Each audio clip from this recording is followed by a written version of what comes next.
I'll tell you the truth, man. I was a fucked up person. I had a lot of problems. But I'm gonna give credit where credit's due.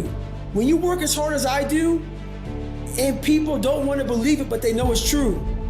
They know it's true. It's how I talk. It's how I look. It's a look in a person's eye. You know this motherfucker ain't bullshitting you. So you can think I'm lying all you want, but in the back of your mind, you fucking know this guy's the real deal. So when I get around you, I'm like a fucking lie detector. I'm not calling you out. I'm not saying a word, but the second you start to get close to me, like those metal detectors, you get that metal detector on the beach, you find that watch in the sand. That's what I am with people, man. They get around me and they know what they're not doing. They know how hard they're not trying, and I bring out the worst in them.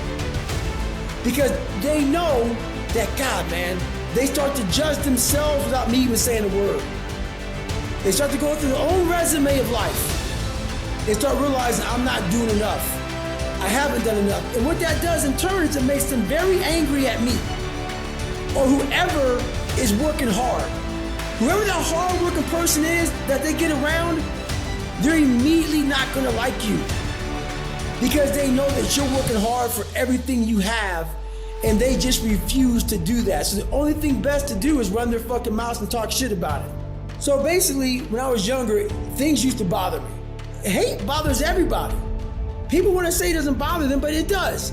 When someone wants to get on there and talk about you in a way that's not truthful or just talk shit about you in whatever way they want to, I started realizing, so I'm always about studying the mind.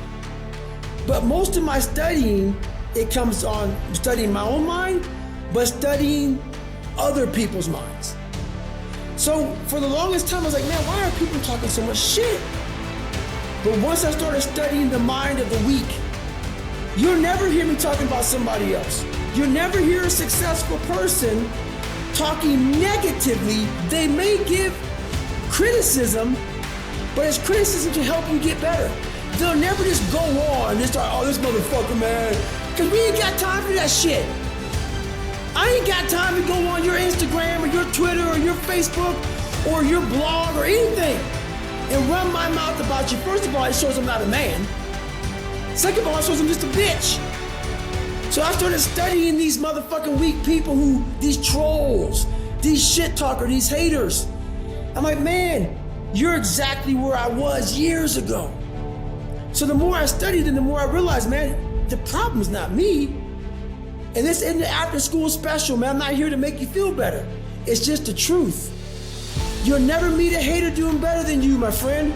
And that is the truth. So what I do is I take all of that shit and I get all the hate, I get my phone and I talk into it. What everybody said about me, I'll talk into it. So then I started having fun with it.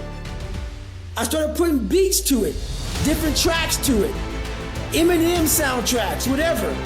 Started putting it on the loop. And next, before I know it, man, I'm like, damn, this shit's kind of fucking badass. Who the fuck gets their haters' content that they're talking about yourself, and I listen to it. And before I know it, it becomes the ultimate fuel. Even though I'm not listening to their shit that way, it just gives me a spark on those days, and I'm like, I want these motherfuckers to hate me even more. The haters follow you like a motherfucker. They know more about you than your mama knows about you. They get all your books. They get all your podcasts. They get all your social media. They know where you live. They know where you sleep. They know everything about you. Me knowing that, I'm gonna let you know about this too, my friend. I'm gonna give you some more fuel to hate on me, man, for you to not like yourself even more. So that's where all that comes from. A lot of people think that I'm just some fucking warrior, some guy that does push-ups and sit-ups and runs. They got it so wrong. They got it so wrong, man. Like, most of my true ability comes from the discipline of mind. And that's where my motivation was, is that most people put me in a category. They didn't know the side of me that can write deep, thoughtful books and give people things that can make you cry, make you happy, make you sad. I can bring you through an emotion. I can give you 10 years of life within 3 pages. For me, I grew up and I thought I was real stupid. I thought I was dumb. You know, I thought I couldn't read and write, all these different things, man. So the motivation for me now is that while I do run a lot and I do a lot of working out, that's where I go to school. That's my school, man. That's where I learn. That's where the deepness of my thought comes from. That's where the philosophical side of me comes from. That's where all my parables come from. I speak in like Bible terms a lot of times, and people don't understand, man, how deep I am. So when I go up against a Michelle Obama, and I'm a self-published guy, you know, they spent over $1 million trying to get Michelle Obama's book out there. Even though I didn't choose to come out with Michelle Obama both times, it was by chance. It was the energy of the world. I come out with one of the biggest people of all time. All right, motherfucker, let's go. You're a smart, brilliant woman.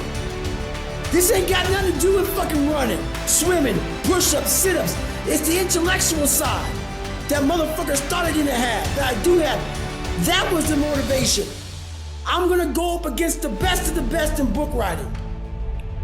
And I'm gonna be better than you. That was the motivation. The creative mind through the suffering, through the life that I thought was horrible, but it was the ultimate training ground. The lessons I learned didn't come from Stanford or Yale or Princeton. They came from the hard knocks of life.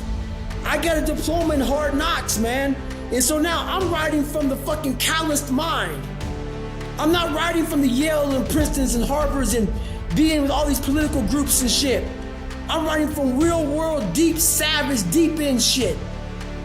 And the beauty of that, when I go up against these savage, great minds, these great people who are smart and the whole world knows them, and just a fraction of people know me. But every day, Jennifer wakes up, I'm looking right at them. My book's right by them. I put no money into marketing, put no money into shit.